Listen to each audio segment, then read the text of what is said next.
풀어봅시다. 지 혼자가 피곤한 몸으로 버스에 앉아 있다. 허리가 구부러진 할머니와 다리를 저는 학생 중 누구에게 자리를 양보하겠는가? 쉽지 않은 딜레마네요.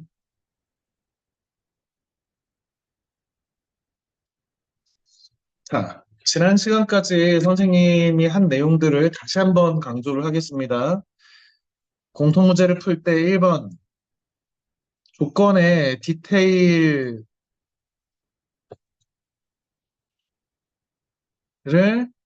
모두 사용해라. 뭐라고 하냐? 디테일이 누락된 것이 없도록 하라는 얘기입니다. 그 다음에 딜레마 상황이 주어지면, 다시 말하면, A를 선택해도 어렵고, B를 선택해도 어려운 선택, 이걸 선택을 해야 되는 어떤 상황이야. 뭐 이런 것도 딜레마 유형이라고 볼 수 있지? 이러면 어떻게 하라고 했습니까? A를 선택하는 근거 1, 2를 들고 예상되는 반론을 한번 생각해 보자.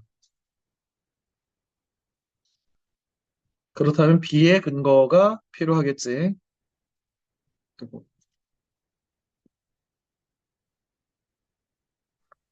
그리고 재반론.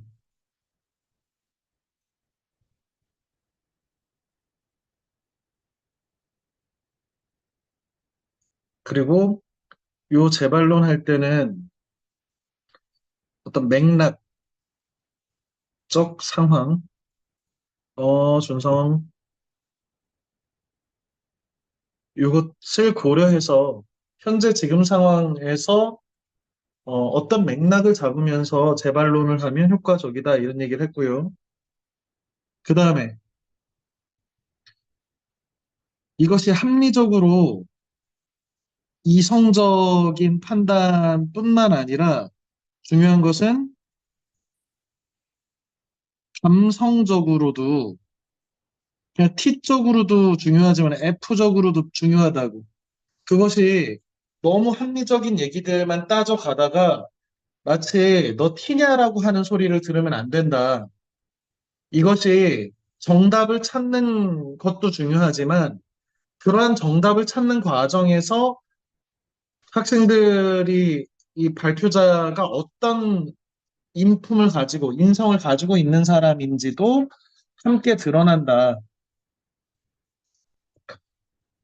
지난주까지 선생님이 면접 팁을 어, 얘기하면서 이런 것들을 꼭 기억을 하고 문제를 풀자고 했지요. 어, 이 문제는 그럼 누가 먼저 풀어볼까요? 우리 뭐 이런 기능 있잖아. 손들기 이런 거. 손 들어봅시다.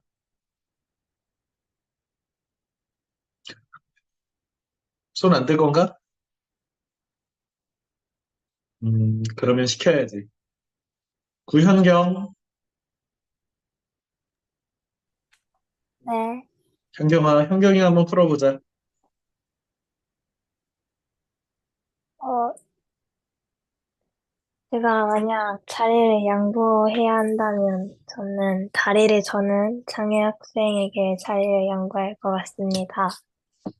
왜냐하면 허리가 구부러진 할머니도 힘드시겠지만 다리가 불편한 상황은 아니니 다리가 불편한 장애 학생에게 자리를 양보하는 게 좀 더 나은 선택이라고 생각합니다.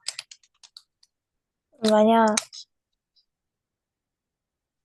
음, 허리가 구부러진 할머니가 노약자시니까 먼저 양보해야 된다는 생각을 할 수도 있지만, 그럼에도 불구하고 저는 버스는 다리가 아프면 서서 이동하기 힘드니까 다리를 저는 장애 학생에게 양보를 할 것 같습니다. 그래, 잘했습니다. 어, 만약에 선생님이 현경이었다면 지금 할머니가 얘기를 할 때 선생님 막 마음속에서 간질간질 막 이렇게 하면서 기다리는 좀 답이 있었거든. 어떤 거냐면 그냥 야 허리를 많이 구부린 할머니하고 다리를 살짝 조는 장애 학생일 수도 있잖아. 그러니까 이거는 이 상황만 봐가지고는 사실은 누구를 선택하든지 반대편에 문제가 생기지 않을까? 현경아? 이런 게 네, 딜레마잖아. 어느 쪽을 선택하든지 문제가 있을 경우에는 그래도 반대편에 이분이 더 낫다 말다라고 하는 걸 현경이 너가 판단하는 건 이게 별로 이렇게 건전해 보이지 않거든? 긍정적으로 안 보여. 만약에 지 혼자니까 내가 앉았다면 적어도 노약자석은 아니고 할머니는 기본적으로 노약자석에 계신 분들이 어, 우선적으로 어, 양보를 하셔야 되는 게 아닌가. 그러면서 뭐 이제 다리 저는 학생을 젊어서 아이들이 못 봤다면 노약자석에 계신 분들이 못 봤을 수도 있으니까 못 봤다면 뭐 내가 양보를 하더라도 노약자석에 계신 분들이 할머니는 허리가 구부린 할머니가 탔는데 우선적으로 좀 양보하셔야 되지 않을까 뭐 이런 생각을 한다. 뭐 자우지간 뭔가 디테일이라도 더 찾아가지고 얘기를 해야 남들과는 좀 다른 답변이 나온다는 어, 생각을 갖고 해야 됩니다. 좀 더 쥐어짜보자 머리를. 잘했습니다. 네. 음, 그러면 문지호가 해보자. 문지호,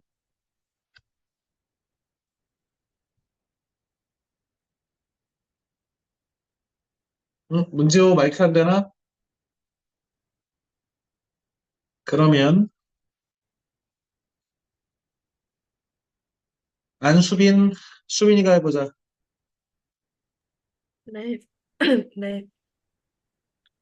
고. 저는 할머니께 양보할 것 같습니다. 장애 학생과 할머니 모두 신체적인 불편함이 있지만 아무래도 할머니께서 나이가 더 많으시기 때문에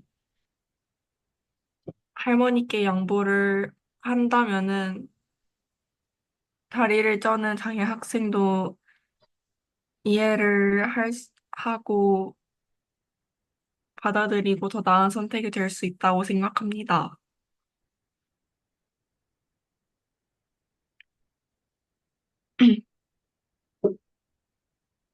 네, 좋습니다.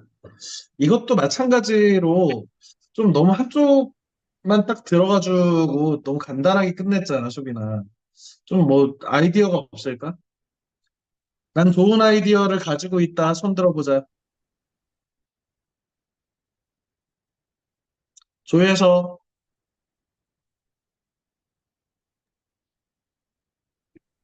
저는 다리를 저는 학생보단 허리가 구부러진 할머니에게 다리를 양보해 드릴 것 같습니다. 버스는 다른 대중교통보다 훨씬 더 위험합니다. 심하게 덜컹거리는 것은 물론 극커브도 많이 하고 좌석도 많지 않고 무엇보다 버스 손잡이 높이가 높습니다. 이 할머니는 허리가 구부러진 할머니이십니다. 허리가 구부러진 만큼 다리를 저는 학생보단 키가 훨씬 작으실 것이고 버스 손잡이에도 손이 닿지 않으실 겁니다. 만약 제가 다리를 저는 학생에게 양보해주면 할머니께서는 그 흔들리는 버스 안에서 의지할 곳 없이 오직 스스로의 힘으로 서 계셔야 합니다. 나이가 많이 드신 만큼 대하는 것 없이 홀로 서 계시기 어려울 것이고 만일 버스가 급정차 혹은 급회전을 한다면 할머니는 께서는 균형을 잃고 넘어져서 크게 다치실 확률이 매우 크기 때문에 저는 다리가 구부러진 할머니에게 자리를 양보해 드릴 것 같습니다. 네, 어, 좋습니다. 비슷한 의견인데 아주 디테일한 그 근거를 든 점은 비교적 잘 했습니다. 어, 남해신, 네. 예신이가 해보자. 아, 근데 저 이거 약간 응. 이런 식으로 안 하고 어, 좀 네 방식대로 해봐, 그냥. 괜찮아. 아니, 그냥 어, 슬쩍 일어나서 어. 아무나 앉게 한다. 뭐라고? 원하는 사람이 그냥 아, 일어나가지고 아무나 먼저 아, 앉는 사람이 앉아라고 이런 식으로. 근데 좀 아닌 것 같아. 남시는 주로 그 애덤 스미스는 자유방임이네. 그 어떤 봉사와 헌신과 양보를 하면서도 그냥 약간 누구에게 이기는 사실은 그러면 되게 좋은 방법이네. 그지? 자유방임주의도 괜찮네. 야, 선생님이 볼 때는 네. 남의 시인의 저런 방식은 선생님은 권장하는 방식이야. 오, 그런데 내신이가 어떤 걸 달아줬으면 좋겠냐면, 예를 들어서 허리가 구부러진 할머니든 다리가 저는 할머니란다. 장애 학생이든 그 어느 누구에게 내가 이렇게 양보한다면 그 양보받지 못하는 분이 섭섭해 하실 수도 있고, 그리고 내가 어떤 사람이 더 합리적으로 여기 앉아야 되는지를 결정하는 것은 완벽하게 결정하지 못한다는 점에서 대신에 나는 피곤한 몸이지만 이 사회적 약자들을 위해서 그래도 나 한 몸 이렇게 일어나서 양보한다면 누구를 정하지 않고 그냥 내가 이렇게 일어서서 옆에 서 있다면 더 필요하신 분이 설 것이고 앉으실 것이고, 혹시, 나의 이런 행동을 주변에 다른 분들이, 앉아 계신 분들이 본다면, 나와 같이 함께 해서 두 분을 다 앉힐 수 있지 않을까 생각해서, 저는 두 분 중에 어느 한 분을 지정하지는 않고, 그냥 서 있고 싶습니다. 뭐, 이렇게 좀 이렇게 앞뒤를 살을 붙인다면, 그냥 너의 말에 이렇게 참신함이 논리 안에서 되게 잘 보일 것 같아, 이제는. 네. 그래, 잘했어. 어, 또 누가 해볼까?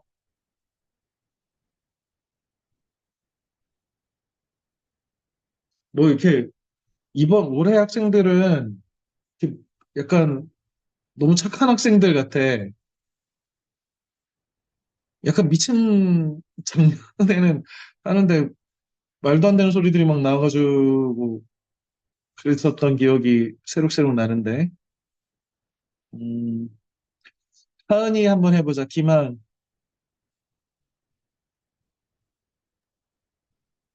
저도 허리가 구부러진 할머니에게 자리를 양보할 것 같습니다.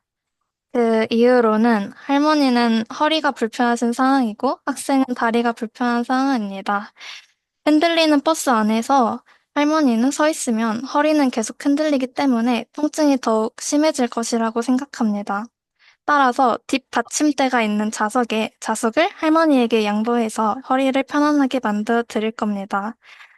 다리를 저는 학생 또한 흔들리는 버스 속에서 다리가 아플 수도 있지만 그러한 장애 학생은 제 옆에서 잘 부축해 주어서 다리에 무리를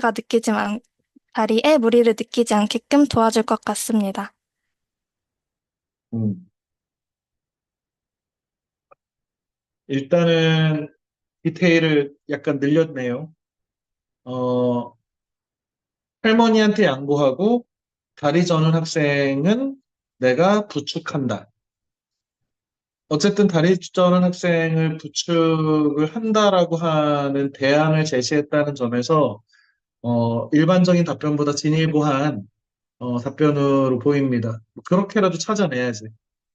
그런데 그럴 이유에 대해서 좀 더 납득이 가는 방식을 좀 생각해 볼 수 있을 것 같아. 왜 그러냐면 어, 그 디테일 같은 건 뭐 학생이잖아. 나도 학생이고, 다를 저는 학생이라면 우리가 뭐 나이 차이가 그렇게 나지 않을 거고, 할머니를 이렇게 모시고, 어, 이 자리가 그 다리가 불편한 저는 학생한테도 물론 양보해줘야 되지만, 음, 그 할머니부터 앉히자고 하는 것을 이 장애 학생한테 한번 제안해 볼 수도 있잖아. 일어나면서 이렇게 하는 거지. 할머니, 여기 앉으세요. 그리고, 어, 이쪽 분도 불편하실 텐데, 제가, 혹시 위험할 것 같으면 부치게 드리면 어떨까요? 할머니가 그래도 나이 많으시니까 먼저 앉히면 어떨까요? 정 힘드시면, 다른 분들께 좀 양해를 구하면 어떨까요? 뭐 이런 식으로, 어, 이렇게 상황을 얘기하는 것도 가능하고, 그러니까, 아니면 반대도 가능하지.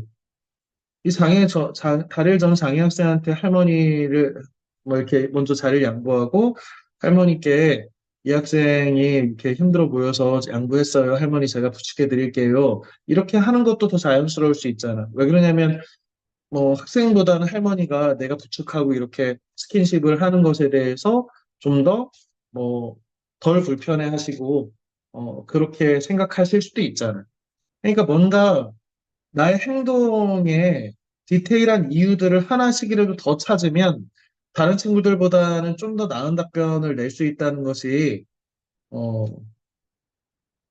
이 문제의 방식인데 작년에 어떤 친구가 있었냐면 허리가 구부러진 할머니를 안 치고 할머니 무릎에 다리 저는 학생을 안 치면 어떠냐고 그 이상한 퍼즐을 한 거지 그러니까 아니면 다리 저는 학생을 안 치고 그 위에다가 할머니를 앉히는 것보다 낫지 않냐 막 말도 안 되는 소리들이 나왔는데 우리가 지금 이제 뭐 실전처럼 연습을 하는 취지도 있지만 이게 자꾸 이게 뇌를 좀 말랑말랑하게 할 필요가 있어 얘들아. 너희가 처음으로 얘기하는 방식에 이거보다 이게 더 나아 보입니다라고 하는 근거를 다는 방식은 누차 얘기하지만 남들이 하는 방식이란 말이야. 어떻게 해서든지 남들과 다른 길을 가보려고 노력하는 거를 추천합니다. 자, 다음 문제를 보자. 숭실대학교 2년 전 모의노술에 출제된 문제 중에 선생님이 변형해서 낸 문제입니다. 지원자가 미술관에서 명화를 관람하고 있다. 갑자기 화재 발생해서 렘브란트의 그림, 네덜란드의 대화가이고, 렘브란트의 그림은 당연히 경제적 가치도 높지만 인류의 문화유산 중에 하나잖아. 헤리티지가 있는. 그 다음에 70세 할머니 중에 하나만 구할 수 있다면 지원자는 무엇 혹은 누구를 구하겠는가? 어, 발표를 손을 들고서 자신 있게 발표해 볼 사람은 먼저 발표를 해봅시다. 한 번이라도 더 해서 선생님이 평가를 받고 이렇게 이게 입 다물고 있으면 자꾸 소극적이 되고 해보겠다 해야 어, 그런 마음이 느는 거야 이게 얘들아. 이렇게 해도 안 하겠지. 그럼 곧 돌아가면서 해봅시다. 우리 시은이가 해보자. 이시은. 네. 저는 70세 할머니를 구하도록 하겠습니다. 일단 렘브란트의 그림은 명화이기 때문에 이의 값어치는 높지만 불에 탄다면 그림은 복제가 가능하지만 인간은 그렇지 않은 면이 있고 이게 값어치로 비교를 하면은 물체는 값이 매겨지지만 인간의 생명은 값으로 매길 수 없기 때문입니다. 네, 좋습니다. 아무리 렘브란트의 그림이라 하더라도 이것은 생명이 있는 것은 아니고 생명은 그 어떤 가치보다도 소중하기 때문에 70살 할머니가 물론 사실날이 그리 많지 않고 하시지만 렘브란트의 그림과 할머니 중에 할머니를 구하는 것이 더 타당하다고 생각합니다. 생명의 존엄을 근거로 해서 잘 설명을 했습니다. 서민재, 저는 렘브란트의 그림보다는 70세 할머니를 구하는 것이 더 좋다고 생각합니다. 그 이유는 대부분의 그림이나 문화유산 중에 훼손된 것은 복구한 사례가 많지만 사람의 이 불에서 탈수 때는 구할 수 있는 확률이 매우 희박하고 제가 생각하기론 사람이 오래된 그림이나 유명한 그림보다 더 가치 있다고 생각하기 때문입니다. 예를 들어 우리나라의 여러 문화유산 중에도 훼손된 문화유산이 많은데 그 문화유산들은 어찌어찌 복구는 되고 어느 정도까진 가지만 사람이 죽으면 다시 되돌릴 수 없기 때문에 저는 70세 할머니를 구하는 것이 더 좋다고 생각합니다. 좋습니다. 사실 예를 들어라고 해서 우리나라 구체적인 어떤 문화재의 복원이라든지 이런 사례를 기대하게 만들어 놓고 동어 반복을 해서 약간 그 똑같은 얘기를 두 번 한 것 같은 약간 기대를 하게 하고서 기대에 못 미치네 이런 방식의 그 방식이어서 그냥 앞에서 얘기한 대로 그냥 한 번에 쭉 말하는 게 나아. 예를 들어는 안 하는 게 나을 뻔했어. 음, 그래, 잘했습니다. 김가현 해보자. 제가 만약 렘브란트의 그림과 70세 할머니 중 하나만 구할 수 있다면 저는 70세 할머니를 구하고 싶습니다. 첫 번째로 렘브란트의 그림은 약 복원할 수 있고 이미 사진으로 유명한 명화이니까 사진으로 남아있기 때문에 다른 뛰어난 화가가 복원할 수 있고 두 번째로 할머니는 또 누군가의 가족일 거고 사람을 항상 먼저 살려야 하기 때문에 할머니를 먼저 살릴 것 같습니다. 렘브란트의 그림을 구하면 원본을 가지고 있을 수 있지만 생명을 구하는 게 먼저라는 생각이 들어서 70세 할머니를 구할 것입니다. 네. 일단은 선생님이 이렇게 들으면서 인상 깊은 것은 뭐냐면 첫째로는 이런 표현을 했단 말이에요. 이게 듣는 사람이 사실은 선생님처럼 이렇게 피드백을 해주고 이거를 어떻게 교정을 할 것인가를 그리고 너희들이 어느 수준인가를 자꾸 이렇게 분석을 하는 이렇게 듣는 사람하고 면접관 선생님들은 사실은 너무 많은 학생들 얘기를 듣다 보니까 약간 머리가 반쯤 미쳐 있거든. 처음 면접 보는 아이들이 아니면. 그러면 이게 그 인간인지라 피곤해져가지고 똑같은 얘기를 계속 들으면 약간 정신이 나간단 말이야. 그러면 그 정신을 붙들고 나 좋은 정도 달라고 하려면 누구 위주로 설명해야 되냐면 듣는 사람 위주로 설명해야 되고 그 듣는 분이 지금 되게 힘들고 피곤하고 내 얘기가 잘 안 들린다는 것을 전제하면 지금 가연이가 한 대로 첫째는 둘째는 끝으로 이런 식의 표현들은 아주 적절한 표현이라고 생각해. 그리고 사전에 이런 문제를 한 1분에서 1분 30초 정도 시간을 두고서 풀게 하면 그 앞에 키워드 정도, 첫 번째, 두 번째, 세 번째 키워드, 첫 번째 근거, 두 번째 근거, 세 번째 근거 정도를 내가 외워서 들어간단 말이야. 시험지를 갖고 들어가지 못하잖아. 그러니까 첫 번째는 뭐, 두 번째는 뭐, 세 번째는 뭐, 이렇게 외워가지고, 첫째는, 둘째는, 셋째는을 기억이 나는 대로 이게 설명하는 방식이 이런 식으로 연습하는 것은 아주 훌륭해. 문제는 아직 연습이 덜 돼서 첫째는 했는데, 둘째는 마지막으로 끝으로 뭐 이런 얘기들이 없어서 이게 일종의 통일성을 해친다고 보거든. 그래서 가연이가 아주 좋은 힌트를 줬다. 그래서 첫째는 뭐고요? 두 번째로는 어쩌고 저쩌고입니다. 마지막 근거는 이것인데요. 어쩌고 저쩌고 저쩌고입니다. 이런 식으로 첫째, 둘째, 셋째의 그 단락 부분의 어떤 표지를 해주면서, 인덱스를 해주면서 표현하는 것은 훌륭한 방식이라고 생각합니다. 잘했습니다. 렘브란트 그림은 그냥 불태워지는 걸로 해야 되나, 우리? 김주원, 네, 주원이가 해보자. 큰 소리로. 저는 렘브란트의 그림보다는 70세 할머니를 구할 것 같습니다.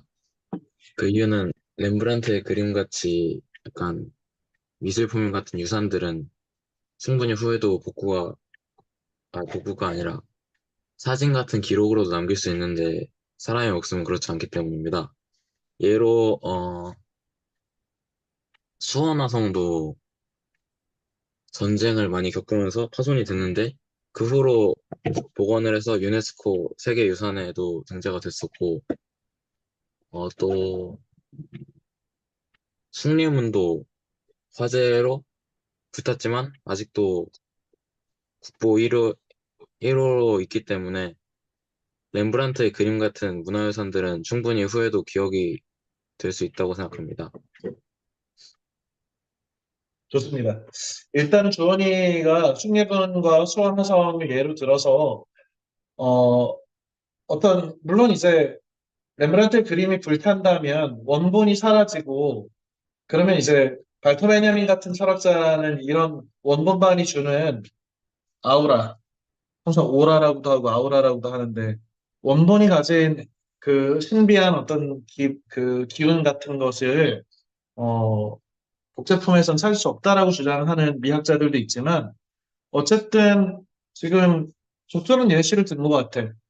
화재로 소실되고 전란으로 붕괴됐다고 하더라도 수원화성이라든지 숭례문의 예를 들어서 여기서는 할머니 구하고 뭐 이런 대단한 유산이라고 하면 복원이나 복구나 이런 것들이 가능하고 그 예시를 들었다는 점에서 만약에 선생님이 외국 면접 때 주머니가 그렇게 이 문제 같은 게 나와서 그런 구체적 사례를 들어서 타당하다고 생각이 들었다면 좋은 점수를 줄 것 같습니다. 훌륭합니다. 야, 이것도 마찬가지로 뭐 이렇게 없나? 새로운 게? 어, 준성이가 한번 해보자.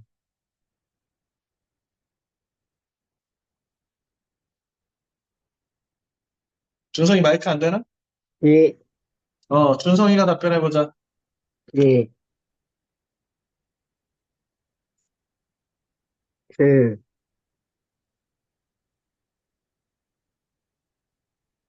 누구 구할 거야? 예, 잠시만요. 그,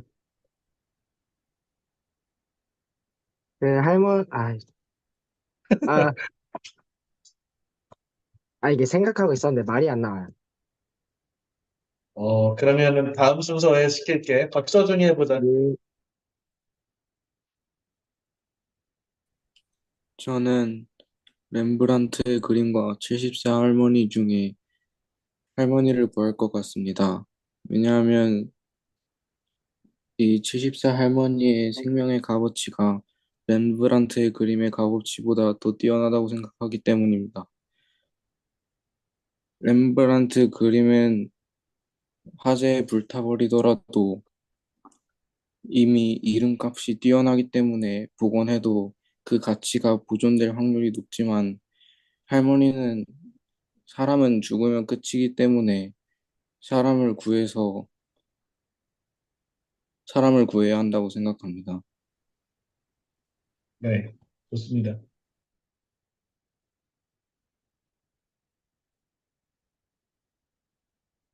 남해신, 네, 너 렘브란트 구할 거지? 전 둘 다 구할 건데요. 해봅시다. 저는 일단 70세 할머니를 구할 것입니다. 아무리 가치가 있는 물건이라도 사람과는 비교할 수 없습니다. 인간의 목숨은 복원할 수 없지만 미술 작품은 복원이 가능하고 이미 복제품이 많이 있을 것입니다. 또 제가 간 미술관에 있는 렘브란트의 그림이 진품이라는 보장이 없습니다. 그런데 만약 렘브란트의 그림이 진품이라면 그 가치가 굉장할 것이기 때문에 할머니께 렘브란트의 그림을 들고 계시라고 한 후 저는 하나만 구할 수 있으므로 할머니를 구할 것입니다. 그렇다면 렘브란트의 그림과 할머니 모두 구할 수 있을 것입니다. 그래. 남해신이 저는 이상한 답을 할 거라고 선생님이 예측을 했어.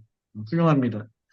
일단은 뭐 사실 뭘 해도 좀 이상하게 해야 되지 않을까라는 그 쥐어짜는 애쓴 구석이 있고요. 그런데, 어,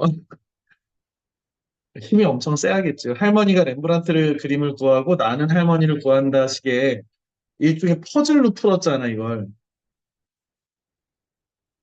그것도 뭐 하나의 방법이지요. 나는 할머니를 구하고 할머니는 렘브란트의 그림을 구했으니 모두가 산 것이다라고 할 수 있겠지. 그런데 나는 어, 나는 할머니를 조작할 수는 없잖아. 할머니 지금 막 콜록콜록거리고 쓰러져 있는데 할머니 제가 아이디어를 낼게요. 렘브란트 그림은 잡고요. 저는 할머니를 구할게요. 그러면 다 구할 수 있어요. 이거는 리얼리티는 좀 떨어지긴 하네. 근데 아무튼 기발한 아이디어를 내겠다고 노력한 것으로 선생님 좋은 점수를 줄 것 같습니다. 음, 새로운 의견이 없나? 나 이 얘기 못하면 되게 답답할 것 같다. 문지호? 네? 응, 문지호. 네. 저는 어, 렘브란트 그림하고 70세 할머니 중 렘브란트의 그림을 구할 것 같습니다. 음, 방금 조사를 해본 결과 렘브란트의 그림은 화려한 블루링과 풍부한 색채, 능숙한 명암 배분이 특징으로 이것의 가치는 70세 할머니의 몸값보다 더 나갈 것이기 때문에 음, 렘브란트의 그림을 살리는 것이 인류에게 예술 작품을 살려주는 일을 하는 것으로 매우 큰 과업을 이루는 것이라고 생각하고요. 이미 70세 할머니께서는 살 만큼 사셨기 때문에 미술관에서 돌아가시는 것도 낭만적이라고 생각합니다. 그래서 어, 인류의 유산을 지켜내는 것이 어, 지원자인 저에게는 더 중요하다고 생각합니다. 그래. 아무튼, 어, 이게 좀 전에 선생님이 얘기한 되게 합리적인데, 인성 좀 이상하게 보이면 이게 면접이라는 점에서 이게 무슨 그 아이디어 내는 퀴즈라면 한번 해볼 수 있는데, 면접은 어쨌든 그 사람의 이런 논리력과 발표 능력, 그 뭐 이런 합리적인 부분도 보는 거지만 그 사람이 어떤 인성을 가졌는지 되게 중요하다는 점에서 아까 선생님이 이 감성을 놓치고 이게 F를 놓치는 순간에 약간 지원자가 이상하게 보일 수도 있어. 물론 이게 선생님 억지로 만들어 보라고 자꾸 그 강요를 하니까 지호가 약간 무리를 했는데 음, 선생님은 지호가 렘브란트 그림보다 70세 할머니를 구할 거라는 걸 알고 있습니다. 어,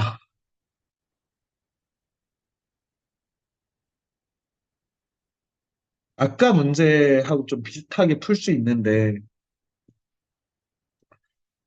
음, 이 할머니께 물어보는 건 어떨까?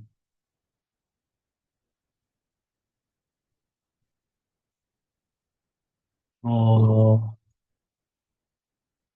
미술관에 온 할머니고, 음,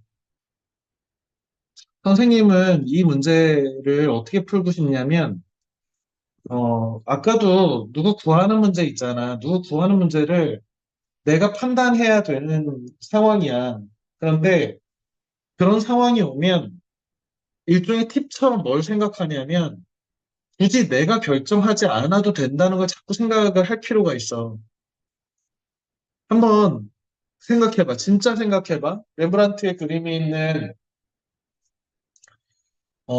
미술관이고 그 렘브란트 그림 앞에서 감동의 눈물을 흘리고 있는 할머니야.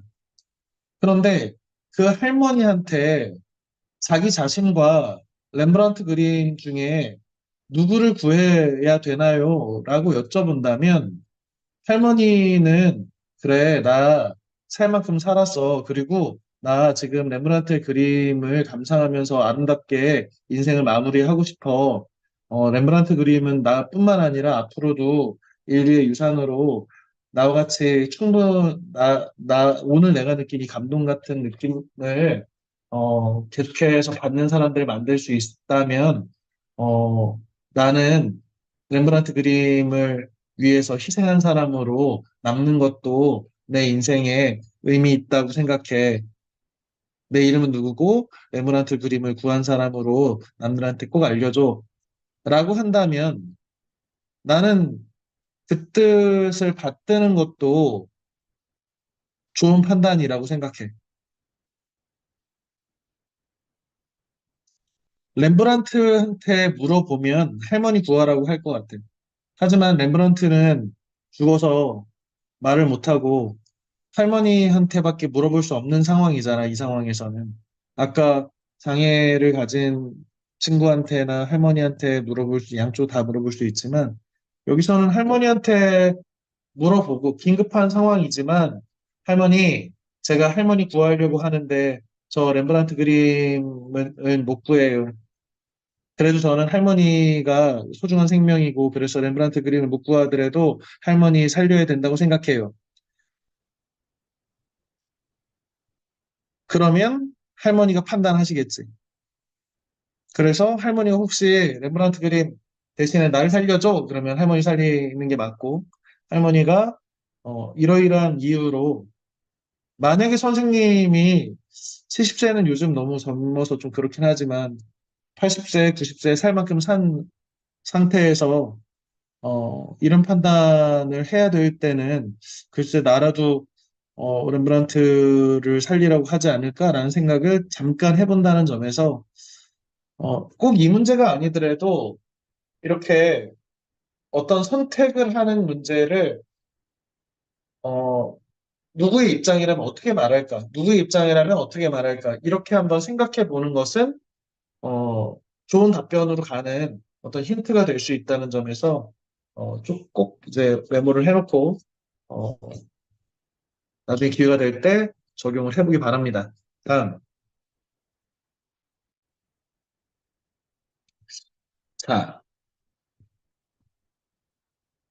이 문제도 같이 풀어봅시다. 인구 감소에 대처하기 위해 결혼과 출산에 대한 직접적인 지원을 시행하고자 한다. 차등적 증세를 통한, 통한이 뭐야, 통한, 찬성, 반대. 음, 아이대학은 인하대학인데 인하대 논술에서 선생님이 변형시킨 문제네요. 이거 뭐냐면 증세라고 하는 것이 세금을 누진적으로 누진세잖아. 세금을 거둘 때는 부자한테는 더 많이 걷고 빈자한테는 적게 걷는 방식의 이런 세제를 한단 말이야. 어쨌든 결혼과 출산을 장려하려면 자금이 필요하지, 국가 운영하려면. 그런데 그 돈을 세금으로 충당한다고 하면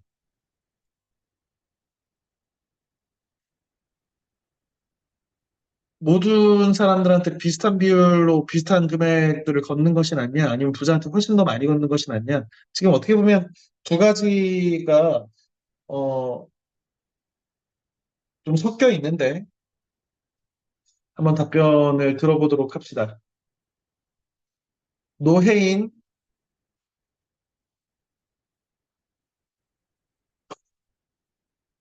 혜인아, 네, 혜인이가 한번 답변해보자. 어, 저는 인구 감소에 대처하기 위해 결혼과 출산, 아니, 잠시만요. 저는 인구 감소에 대처하기 위해 인한이 적절한 것 같다고 생각합니다. 그 이유는 그, 이유를 잘 모르겠네. 그래. 생각을 하고 있어 봐봐. 백서연 해보자. 음,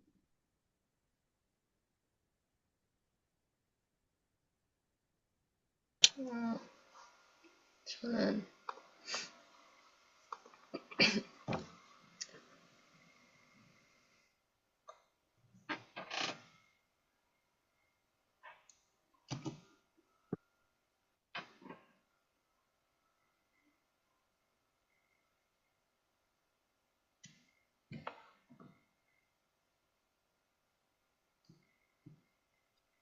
갑자기 너무 빡쳐졌나, 문제가?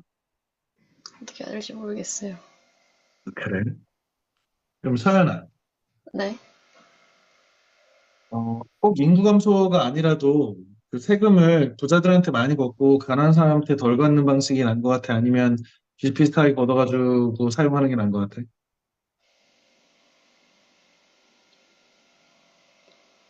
돈 많은 사람한테 더 많이 걷는 게 나은 것 같아요. 그렇게 하면 어떤 장점이 있지? 어, 돈 많은 사람은 음, 그렇게 내도 살만한데, 음, 만약에 똑같이 걷는다고 하면은 음. 돈 많은 사람 빈부격차가 너무 심해지지 않을까요? 그렇지. 그 누진세를 적용하는 이유는 이 세금이라고 하는 것이 자본주의 사회에서 불가피하게 만들어지는 양극화. 우리가 통상 부익부 빈익 빈이라고 하는 부자는 계속 부자 되고 가난한 사람은 계속 가난하게 돼서 어, 이 사회 갈등을 야기하고 사회 발전을 저해하는 그런 계급화가 나타나는 거잖아. 이것을 그 보정하기 위해서 세금은 누진세로 적용해서 누진세를 적용하면 음, 부의 재분배 효과가 있단 말이야. 그러면 이런 것들을 반대하는 사람들은 통상 자유주의자들이라고 하는데 자유주의는 개인의 사유 재산의 자유가 기본권으로서 마치 그 기본 인권과 마찬가지로 개인의 재산에 대해서는 국가가 부당하게 가져갈 수 없다. 아무리 이 좋은 그 취지의 어떤 일을 하기 위해서 세금을 걷는 것이라 하더라도 차라리 내가 기부하고 내가 자발적으로 내 돈을 내는 것은 그럴 수 있지만 국가가 이것을 강제로 걷어서 집행하는 것은 개인의 자유권, 우리 헌법이 보장하고 있는 개인의 사유재산에 대한 침해다. 이렇게 주장을 한단 말이야. 근데 반대편에서는 우리 사회가 이렇게 어떤 문제가 있을 때 이 문제를 해결하기 위해서 그러면 지금 인구 감소의 문제, 결혼과 출산을 이게 왜 이렇게 안 하느냐, 이런 문제도 사실은 그 원인에서 양극화가 일부 원인이기도 하거든.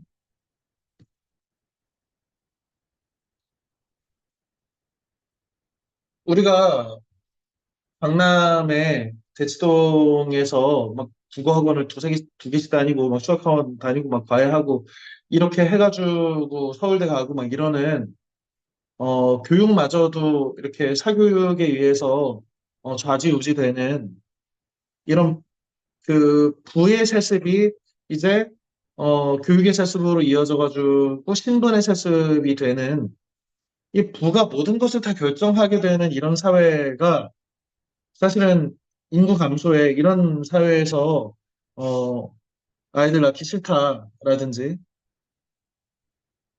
아니면 결혼하려면 주거라든지 교육이라든지 이럴 때 필요한 자금이 필요한데 일부가 너무 많이 갖고 있고 국가가 이런 것들을 보장하지 않아가지고 그냥 자유롭게 내버려두기 때문에 집도 없고 아이들 키울 때도 공교육만 받아가지고는 키울 수가 없는 이 현실 속에서 내가 돈이 없는데 무슨 결혼과 출산이냐 이렇게 되는 것이 기본적으로 어떻게 보면 양극화가 갖고 있는 것이 인구 감소의 원인이기도 하다는 점에서 선생님한테 문제를 풀으라고 하면 이 누진세를 통해서 부의 재분배와 양극화의 완화가 인구 감소에 어, 도움이 될 만한 정책이다라고 생각합니다라고 얘기를 할 것 같아. 물론 자유주의자들이 이런 사유재산을 과도하게 침해하는 것이라고 주장하지만, 그리고 그 주장이 일부 타당하지만, 예상되는 반론을 이렇게 얘기하고, 재반론으로, 그럼에도 불구하고,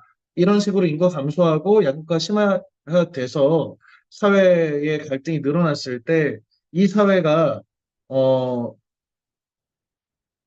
붕괴된다면 이 빈자들뿐만 아니라 부자들이 누리고 있는 현재의 이런 방식의 행복이라든지 부유함이라든지 이런 것조차도 유지하기가 어렵다. 일례로 양극화 심해진 사회가 사회주의 혁명이 일어나서 어, 모두가 평등 사회를 만들자고 외치는 뭐 볼시비키 혁명이라든지 과거에 프랑스 대혁명이라든지 이런 것들을 보면 양극화가 심해졌을 때 못 가진 사람들이 이렇게 죽거나 저렇게 죽거나 해서 이렇게 혁명을 이렇게 해서 상층민들 역시도 피해를 당한 사례들이 있다.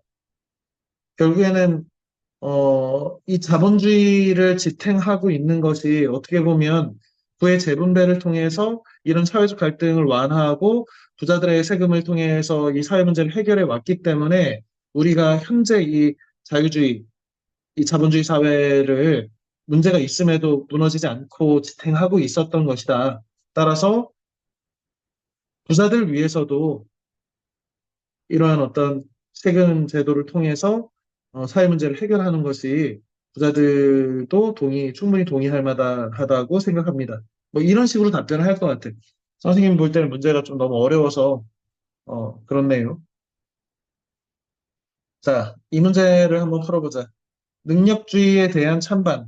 능력주의는 지능 노력을 통해 얻은 능력과 성과에 따라 지위와 보수가 주어지는 체계. 마이클 샌델의 벌써 한 5년 됐나? 공정하다는 착각?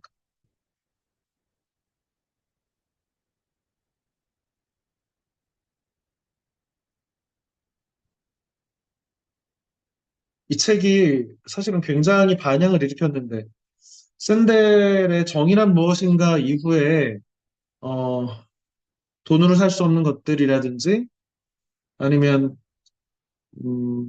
완벽에 대한 반론? 이런 책들도 뭐 주목을 받았지만, 한참 만에 이 공정하다는 착각이 나왔을 때 미국 사회 혹은 우리 한국 사회에도 굉장히 큰 반향을 일으켰어. 뭐냐면 능력주의에 대한 비판인데 능력주의는 어떤 거냐면 그냥 쉽게 얘기해서 수능 잘 보고 공부 잘하는 애한테 서울대 합격시키는 건 정당하다 이거예요. 그러면 반대로 뭐가 있어?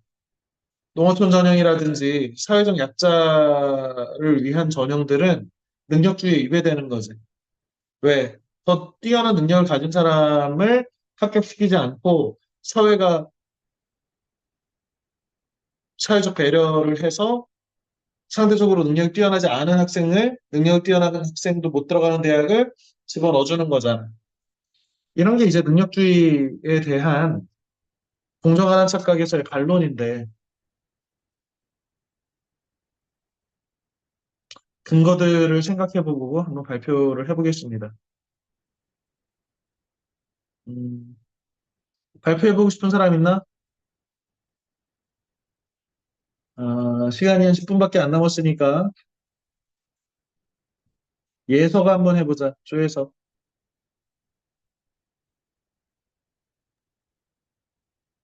저는 능력주의에 찬성합니다. 능력주의는 개인의 기량과 노력에 따라 사회적 지위나 급여 등이 달라지는 것으로 내가 열심히 노력을 한 만큼 그 대가가 찾아오는 방식입니다. 이를 통해 원래부터 기량과 능력이 뛰어난 사람은 더 인정받고 성공하고 싶기에 더 열심히 노력하게 될 것이고, 기량이나 능력이 이들보다 부족한 사람들은 이들을 따라잡고 이들처럼 성공하기 위해 동기부여가 생겨 더 열심히 일하게 될 것입니다. 이렇게 사람들이 더 높은 곳을 달성하기 위해 열심히 노력하게 되면 결국 사회적 경제적으로도 큰 발전을 이루게 될 것입니다. 반면에 능력주의를 반대한다면 아무리 기량과 능력이 있고 내가 남들보다 일을 더 잘해도 모두가 공평하게 대우를 받습니다. 이러한 점은 출발선이 남들보다 뒤처지는 사람들도 남들과 다르지 않게 공평하게 대우받을 수 있다는 점에서 의미가 있지만 일을 더 열심히 해야 한다는 동기부여가 생기지 않아 결과적으로 사회나 경제가 발전하지 못하는 결과를 초래하게 되므로 저는 능력주의에 찬성합니다. 아주 잘했습니다. 챗 GPT 같았네요. 잘했습니다. 그런데 어떤 지점이 문제냐면 이게 능력주의에 대해서 이렇게 생각해 볼 필요는 있어. 능력주의가 과거에 신분제를 대체하는 거야. 우리식으로 따지면 조선시대나 고려시대 음서제라고 해서 아버지의 관직을 자식이 그냥 이어받았던 당시들이 있단 말이야.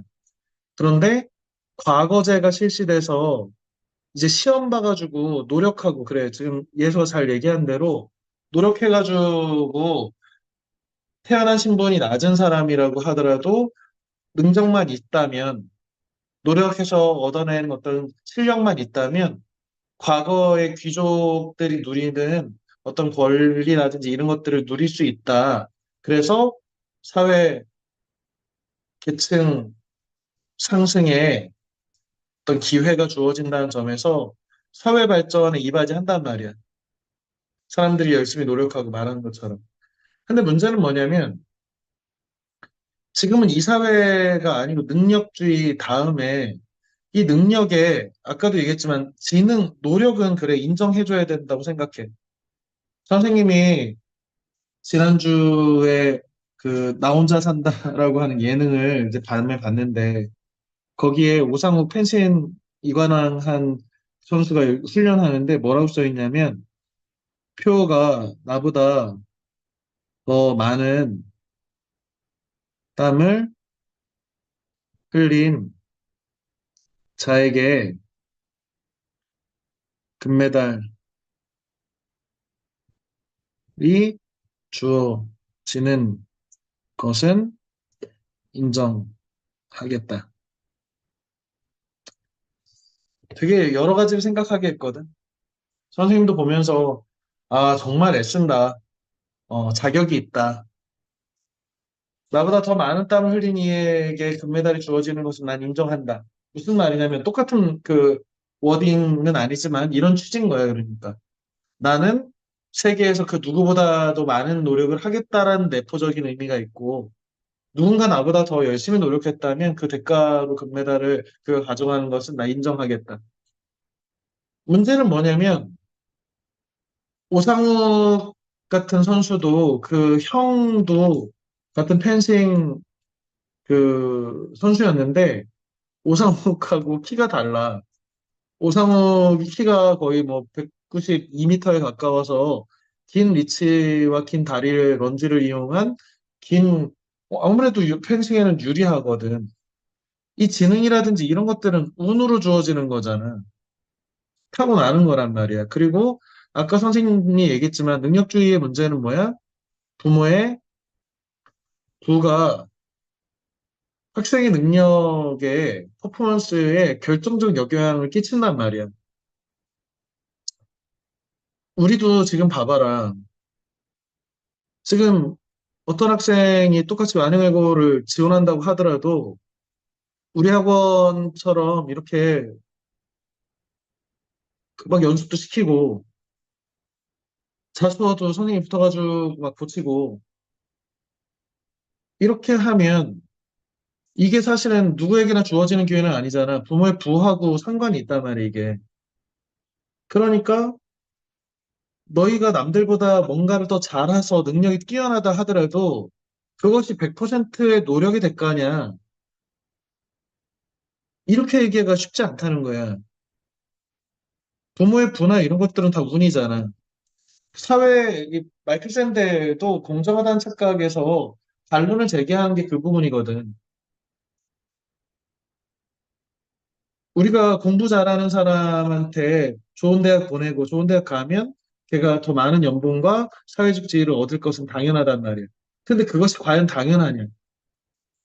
현재 같은 교육제도 안에서 부모의 부나 가정의 환경이라든지 아니면 우리는 알고 있잖아. 수학은 진짜 타고나는 거거든, 어느 정도. 수학적 머리를 갖고 태어나냐, 못 태어나냐, 이런 것들 있잖아. 국어도 마찬가지 어느 정도는 책을 좋아하는 가풍이나 혹은 책을 좋아하는 어떤 능력 아니면 어렸을 때부터 부모님이 옆에서 책을 읽어주거나 이렇게 바쁘시지 않아서 이렇게 많은 관심과 투자를 하면 훨씬 낫단 말이야. 그냥 간단히 얘기해서 선생님 같은 사람이 옆에 붙어가지고 계속 니네들 쪄가지고 수면에서 읽어준 당연히 해야 된다. 그러고서 앉혀가지고 책 읽히고 익숙하게 만들면 너희가 나중에 책 읽는 사람이 되고 더 똑똑한 사람이 되는 그 능력 있는 사람 되는 거잖아. 이거는 너희 개인의 능력하고는 또 다른 문제 아니냐. 물론 너희가 노력을 안 한다는 건 아니지만 100%는 아니라는 거지. 그런 점에서 과연 우리가 당연하게 여기는 성적으로, 능력으로 사람을 평가하고 그에 맞춰서 부를 배분하고 어떤 그런 반대로 얘기하면 공부 못하는 학생들 혹은 가난한 사람들한테 어떤 잣대를 우리가 내는 거냐면 저들은 노력하지 않아서 가난한 것이 당연해 라고 얘기하는 근거가 된단 말이야. 이거는 거의 한 단계, 두 단계 더 가면 히틀러로 가는 거지. 전체주의 나치즘으로 가는 거 아니냐. 이 문제는 어, 가능하면 이 마이클 샌델의 관점을 좀 이렇게 이게 뭐 이렇게 뭐 챗GPT라든지 인터넷 찾아보면 좀 나와 있거든. 그래서 이 책을 읽으면 좋겠지만 읽지 않는다고 하더라도 이 마이클 샌델 공정하다는 착각의 논지는 충분히 이렇게 고려를 해서 혹시 면접 때 답변할 기회가 있으면 너무 자유주의적으로 뭐 어쩔 수 없는 거 아니야 이런 식으로 얘기하는 것보다는 왜 이런 논쟁들이 생기는지에 대해서 충분히 이해하고 있다는 것을 얘기해 주는 것이 더 좋은 점수를 얻는 길이라고 생각합니다. 자, 늦은 시간까지 고생했고요. 다음 주에도 이 시간에 마찬가지로 문제를 풀 건데요. 지금 파일을 올려놨으니까 사전에 좀 풀어서 바로바로 답변할 수 있도록 준비를 하고요.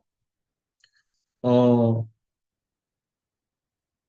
남들과 다른 답변을 하는 것이 어떻게 가능한 거냐면 남들과 같은 답변을 한번 만들어 보고 그 답변이 얼마나 뻔하게 똑같은 얘기들을 남들이 다 할 것인지를 충분히 고려하면, 아, 이렇게 얘기하면 답답하겠구나. 라는 것을, 그걸 이해하는 게 필요합니다. 아예 너무 이상한 답변을 해야지라고 접근할 게 아니고, 아, 이런 식으로 논리적으로 답변하면 생각해 볼 수 있잖아. 주변 친구들도 다 이 정도는 얘기하겠거니? 라고 하고, 그것부터 한 발짝, 두 발짝 더 들어가는 것이 필요하다는 얘기 마지막으로 하겠습니다. 자, 늦은 시간 고생했습니다. 다음 시간에 봅시다. 안녕. 안녕히 계세요. 그래, 안녕히 안녕. 계세요. 수고했습니다. 그래, 그래.